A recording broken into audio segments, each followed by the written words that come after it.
सर्वांना नमस्कार. आपणाला कोरोनाच्या या संकटात ऑनलाईन ज्या तासिका घ्यावयाच्या आहेत त्या आपण आजपासून घेत आहोत. तुमचा जो अभ्यासक्रम आहे हा अभ्यासक्रम 6व्या सत्राचा. या 6व्या सत्रामध्ये मी तुम्हाला सिलेबस त्याचा पाठवलेला आहे. पुन्हा एकदा पाठवतो. 6व्या सत्रामध्ये जो आपल्याला पेपर बघायचा आहे तो 12वा पेपर आहे आणि त्याचं नाव आहे भाषा विज्ञान आणि व्याकरण. या पेपरच्या अनुषंगाने जे काही 50-55 तास आपल्याला घ्यायचे आहेत त्या संपूर्ण तासिकेमधून मी तुम्हाला हा सिलेबस पूर्ण शिकवणार आहे आणि त्याच्या अनुषंगाने असलेल्या सर्व नोट्स देखील तुम्हाला मी ऑनलाईनच तुमच्या प्रत्येकाच्या मोबाईलच्या नंबरवर किंवा ग्रुपवर मी तुम्हाला ह्या नोट्सही पाठवतो. आज आपणाला या पेपरच्या आणि अभ्यासक्रमाच्या अनुषंगाने काही चर्चा करायची आहे. आता ही जी चर्चा आहे ही चर्चा एकूणच जो पेपर आहे एक चार्ट दिलेला आहे सुरुवातीला अभ्यासक्रमाच्या. त्याच्यामध्ये भाषा विज्ञान आणि व्याकरण असं पेपरचं नाव आहे, 12वा पेपर. आणि चुकून विस्तारानं जिथं अभ्यासक्रम पाठवलेला आहे विद्यापीठाने तिथं पुन्हा अभ्यासपत्रिकेचं शीर्षक म्हणून साहित्य विचार असं चुकून झालेलं आहे.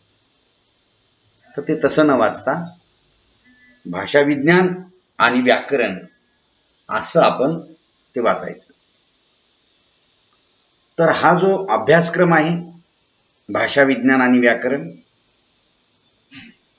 यामध्ये आपणाला ज्या काही तासिका घ्यायच्या आहेत त्या संबंध तासिकेमध्ये भाषेची अभिरुची वाढली पाहिजे, भाषेचं शास्त्रशुद्ध स्वरूप आपण समजून घेतलं पाहिजे, भाषेचं स्वरूप भाषेचं कार्य काय आहे हे समजून घेतलं पाहिजे, भाषिक परिवर्तन कसं होतं, कशामुळे होतं याचाही विचार आपल्याला करायचा आहे.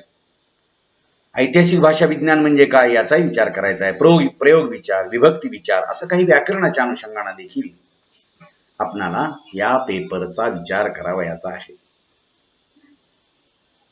या पेपरमध्ये जो अभ्यासक्रम आहे भाषा विज्ञान आणि व्याकरण या पेपरमध्ये त्याचे एक साधारणपणे 5 घटक आपणाला अभ्यासक्रमाला आहेत आणि एका घटकाचा 10-10 तासिकेमध्ये जरी विचार केला तरी असा 50 तासिकेमध्ये हा अभ्यासक्रम आपला संपतो. पहिला जो घटक आहे तो घटक आहे भाषेचं स्वरूप आणि कार्य. भाषा ही कशी असते, भाषा कशी निर्माण होते, भाषा म्हणजे नेमकं काय. माणूस जेव्हा अस्तित्वात आला तेव्हा त्याला जेव्हा केव्हा बोलता येऊ लागलं तेव्हा भाषा निर्माण झाली. भाषेचे काही सिद्धांत, निर्मितीचे काही सिद्धांत वगैरे आहेत. या सगळ्यांचा थोडक्यात विचार आपल्याला करायचा आहे आणि भाषेचं स्वरूप समजून घ्यायचं आहे. भाषा कोणतं काम करते, भाषा कोणतं कार्य करते याचाही विचार या अभ्यासपत्रिकेमध्ये आपल्याला करावयाचा आहे. माणूस जन्मल्यानंतर त्याला एक आर्टन स्वर प्राप्त होतो. माणसाला जसं बासरी असते किंवा पावा असतो की नाही त्याच्यामधून फक्त हवा बाहेर पडते, फुंकली जाते आणि बोटांच्या साह्यानं तिच्यातले नाद मधुर असे गीतांचे बोल काढले जातात. तद्वत आपल्या या ठिकाणाहून जो आर्टन स्वर आहे तिथून हवा बाहेर पडते आणि तोंडातल्या वेगवेगळ्या अवयवांच्या माध्यमातून ती हवा विशिष्ट वेळेला सोडली जाते, आघात केला जातो, अडवली जाते, काही वेळाने सोडली जाते, मध्ये उडून पुन्हा सोडली जाते, जिभेची हालचाल असते. सगळे तोंडातले जे तालू आहे, मूर्धन्य म्हणजे मागची टाळू, मधली टाळू, पुढची टाळू, दात आहेत, जीभ आहे, ओठ आहेत आणि हवा बाहेर पडते. या सगळ्या मुखेंद्रियांच्या किंवा तोंडातल्या सगळ्या अवयवांच्या माध्यमातून ही भाषा बोलली जाते, भाषा अस्तित्वात येते. म्हणून या भाषेचं स्वरूप कसं आहे, तिचं काय काम आहे, या सगळ्या गोष्टींचा विचार आपणाला या पहिल्या प्रकरणामध्ये करायचा आहे. दुसरं असं आहे की भाषिक परिवर्तन. आता भाषिक परिवर्तन कसं होतं, ध्वनी परिवर्तन आणि अर्थ परिवर्तन असे त्याच्यामध्ये दोन भाग आहेत. आपण चहा हा शब्द उच्चारतो, चहा, काही जण चहा म्हणतात, काही जण चहा असं म्हणतात, काही जण चहा म्हणतात. चहा, चहा, चहा करा, 2 कप चहा करा, 2 कप चहा करा, 2 कप चहा करा, 2 कप चहा द्या, चहा, चहा, चहा, असे ध्वनीचे परिवर्तन होतात. कधी कधी ध्वनी परिवर्तनावरून अर्थ परिवर्तन देखील होतात. आणि म्हणून भाषिक परिवर्तनाचा विचार आपणाला या प्रकरणामध्ये करायचा आहे. तिसरं जे प्रकरण आहे ते भाषिक अंगाणच असं आहे. जी भाषा आहे ना, ही भाषा प्रमाण भाषा आणि बोली भाषा ही कशी असते. प्रमाण भाषेचं काय वैशिष्ट्य आहे, प्रमाण भाषा कशाला म्हणतात आणि बोली भाषा कशाला म्हणतात, या दोन्ही प्रमाण भाषेचा आणि बोली भाषेचा तिसऱ्या प्रकरणामध्ये आपल्याला विचार करायचा आहे. आता लक्षात ठेवा, प्रमाण भाषा आणि बोली भाषा या दोन्ही मधला फरक पाहणं, या दोन्हीचं स्वरूप, या दोन्हीची वैशिष्ट्ये, बोली निर्माण कशी झाली किंवा का झाली याचंही कारण आपल्याला बघायचं. अगदी थोडक्यात तुम्हाला धांडोळा म्हणून त्याचं सांगतो की जी पुस्तकाची भाषा असते, जी शास्त्राची भाषा असते, ही भाषा प्रमाण भाषा असते. बोली भाषा ही ज्या त्या प्रांताची असते, ज्या त्या परिसराची असते. माणूस नेहमी जो बोलतो तो बोलीत बोलतो. साहित्याची भाषा कधी कधी बोली असते. लेखक जेव्हा शास्त्राच्या भाषेत बोलायला लागतो तेव्हा ते प्रमाण भाषेत असतं. लेखक जेव्हा पात्रांच्या भाषेत बोलायला लागतो तेव्हा ती बोली असते. त्या परिसराची बोली तो आपल्या साहित्य कृतीतून व्यक्त करीत असतो. याचाही विचार आपणाला त्या बोली भाषेच्या अनुषंगाने करता येईल. पण एक लक्षात ठेवा, प्रमाण भाषा ही वर्तमानपत्राची भाषा असते, प्रमाण भाषा ही ग्रंथांची भाषा असते, प्रमाण भाषा ही व्यवहाराची भाषा नसते, परंतु प्रमाण भाषा ही शास्त्राची भाषा असते. नेहमी बोली म्हणजे लेखन आणि भाषण ह्या गोष्टी वेगळ्या असतात. आपण हे या सुरुवातीच्याच भागामध्ये बघणार आहोत. बोली निर्माण होण्याची काही कारण आहेत. पूर्वीच्या हजारो वर्षापूर्वीपासून ह्या बोली निर्माण झाल्या. आज भारतामध्ये 400-500 बोली बोलल्या जातात. मराठीच्या वऱ्हाडी आहे, खानदेशी आहे, वैदर्भी किंवा वऱ्हाडी, मराठवाडी बोली आहे, कोकणी आहे, या अशा गोमंतकी आहे, अशा अनेक मराठी भाषेच्या बोली बोलल्या जातात. मराठवाड्याची जरी मराठवाडी बोली असली तरी नांदेड भागात बोलल्या जाणारी भाषा, लातूर परिसरामध्ये बोलली जाणारी भाषा, मध्य मराठवाड्यात बोलली जाणारी भाषा, तिकडे औरंगाबाद सिल्लोड या टोकाला बोलली जाणारी भाषा, ह्या वेगवेगळ्या भाषा आहेत. काही अंशी तिच्यामध्ये फरक आहे. पण एक लक्षात ठेवा, हजारो वर्षापूर्वीपासून ज्या डोंगर रांगा आहेत बघा, बालाघाटाचे डोंगर, हे उदगीरचे जे डोंगर आहेत ते बालाघाटाचे डोंगर, ते तिकडे अजिंठ्याचे डोंगर, त्याला सातमाळाचे डोंगर, या भागामध्ये विभागलेला जो विभाग आहे तो मराठवाडा आहे. सातमाळ्याचे किंवा अजिंठ्याचे जे डोंगर आहे तिथून सातपुड्याच्या डोंगरापर्यंत हा खानदेश आहे. म्हणून ह्या डोंगर रांगांच्या मध्ये जेव्हा वाटा नसतील तेव्हा तिथलच्याच लोकांची रोटीबेटी व्यवहार असेल, तिथलच्याच लोकांचा देणं घेणं असेल, व्यवहार असेल, रीतीभाती असतील, या सगळ्यांची मिळून तिथलची एक बोली तयार झाली. वरच्या घाटावरच्या इकडच्या लोकांची एक वेगळी बोली झाली. कोकणाच्या म्हणजे समुद्र एका बाजूला कोकणाला आहे. तुम्ही जर बघितलं असेल रत्नागिरी, सिंधुदुर्ग वगैरे ह्या भागामध्ये याला कोकण म्हणतात, कारण समुद्र किनारा तो इथून तिथून लागतो. आणि म्हणून समुद्र किनाऱ्यावरची या लोकांचं दररोजचं नित्याचं जगणं, नित्याचे व्यवहार हे समुद्र, मासे आणि याच्याशी अनुषंगाने येतात आणि म्हणून त्यांची त्या परिसराची बोली बनते.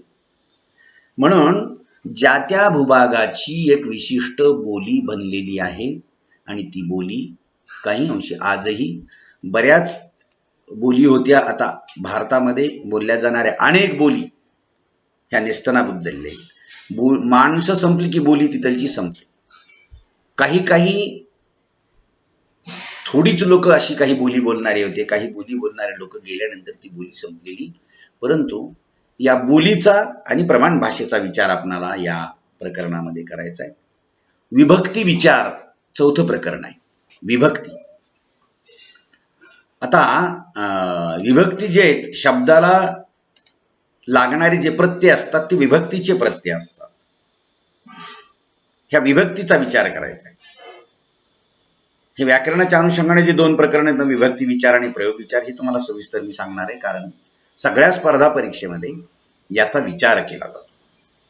याच्यावर आधारित काही प्रश्न विचारले जातात आणि म्हणून ही दोन्ही प्रकरण मी अतिशय तुम्हाला जी शंका असतील ते तुम्हाला मला आवर्जून विचारा. व्याकरणाच्या दृष्टीने मी तुम्हाला ही सगळ्या गोष्टी सांगतो.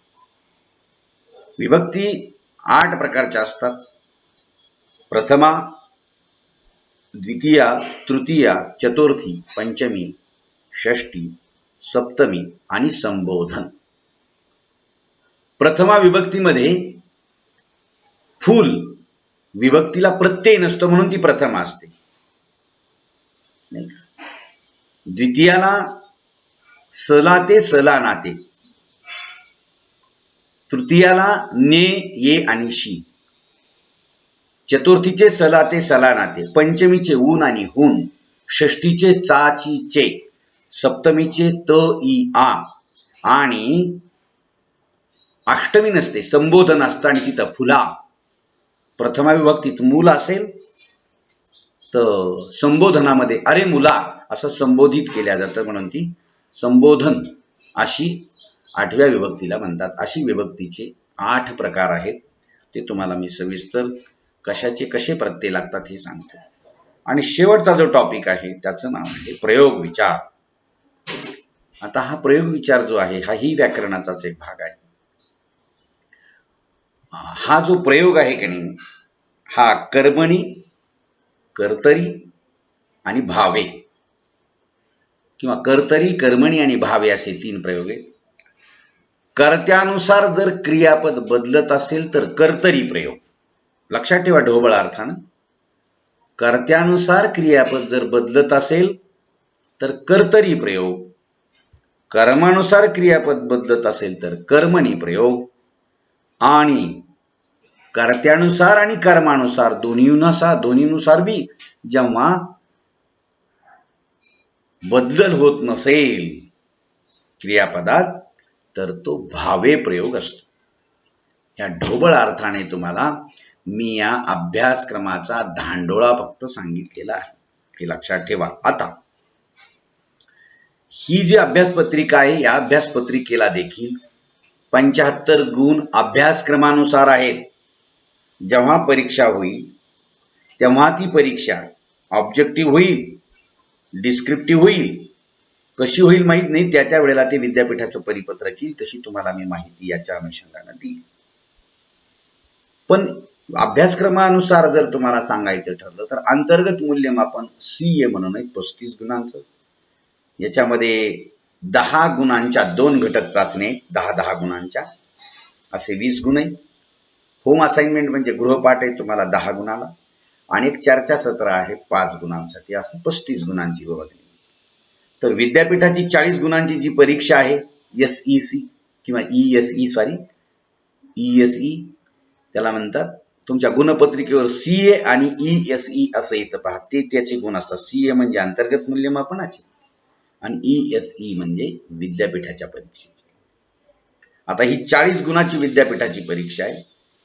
त्याच्यामध्ये दीर्घोत्तरी स्वरूपाचे पर्यायी प्रश्न तुम्हाला 3 विचारले जातील, एकाला एक और.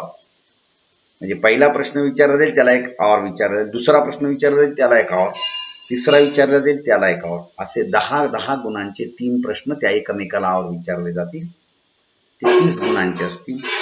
आणि टिपा द्या असं म्हणून तुम्हाला 4 टिपा विचारल्या जातील. त्याच्यापैकी 2 लिहायच्या आहेत. 5 मार्काला 1 टिप आहे, 10 मार्काच्या 2 टिपा आहेत. असं 40 गुणांची ही प्रश्नपत्रिका असेल. आता ते अंतर्गत मूल्यमापनाचे 35 गुण आणि विद्यापीठाची परीक्षेचे 40 गुण, असे 75 गुणाची परीक्षा असेल. आता लक्षात ठेवा, हे मी तुम्हाला अभ्यासक्रमाच्या आधारे सांगितले, पण विद्यापीठाने मागच्या 1 वर्षापासून कोरोनाच्या या संसर्गामुळे ऑब्जेक्टिव्ह प्रश्नपत्रिका काढून घेतलेल्या आहे, 40 गुणांच्या 50 गुणांच्या अशा.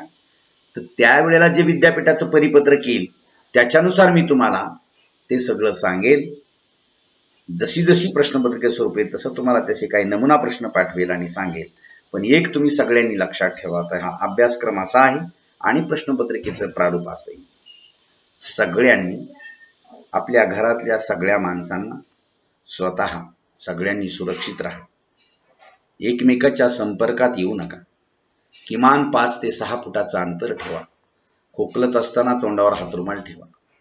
मास्क लावल्याशिवाय अत्यावश्यक कामालाच बाहेर पडा. घरात सुद्धा, आता तर काही शास्त्रज्ञ संशोधक सांगतात की घरात सुद्धा मास्क वापरला पाहिजे, कारण घरातही एखादा पॉझिटिव्ह असू शकतो, त्याच्या संसर्गाने इतरही पॉझिटिव्ह होऊ शकतात. म्हणून हात सतत धुणे, कोणत्याही साबणाने किंवा यांना हात धुणे आणि एकमेकापासून दूर राहणे हे तुम्ही आवर्जून सगळे दिवस पाळा. हे संकट लगेच संपेल असं वाटत नाही, परंतु आपला अभ्यासक्रम हा तुम्हाला वेळेत संपवून देण्याचं माझं काम आहे, ते कर्तव्य मी ते करेल. आणि असा दररोज मी घेतलेला तास त्याचा व्हिडिओ तुम्हाला यूट्यूबवर पाठवून त्याची लिंक मी तुम्हाला पाठवेल. ते आवर्जून तुम्ही बघा. आणि काही त्याच्या संदर्भात तुम्हाला प्रश्न असतील, काही शंका असतील, तर तुम्ही मला टाईप करून माझ्या वैयक्तिक व्हॉट्सअपवर किंवा ग्रुपवर जरी टाकलं तरी चालेल. सगळ्यांनाच त्याचा फायदा होईल. म्हणून आज आपण या प्रास्ताविक असलेल्या पहिल्या तासिकेच्या संदर्भात जी माहिती पाहिली, ते अभ्यासक्रम आणि प्रश्नपत्रिकेचं प्रारूप हे दोन्ही पाहिलेले. आता याच्यानंतर उद्याच्या तासाला आपण प्रत्यक्ष अभ्यासक्रमाला सुरुवात करूया. ठीक आहे.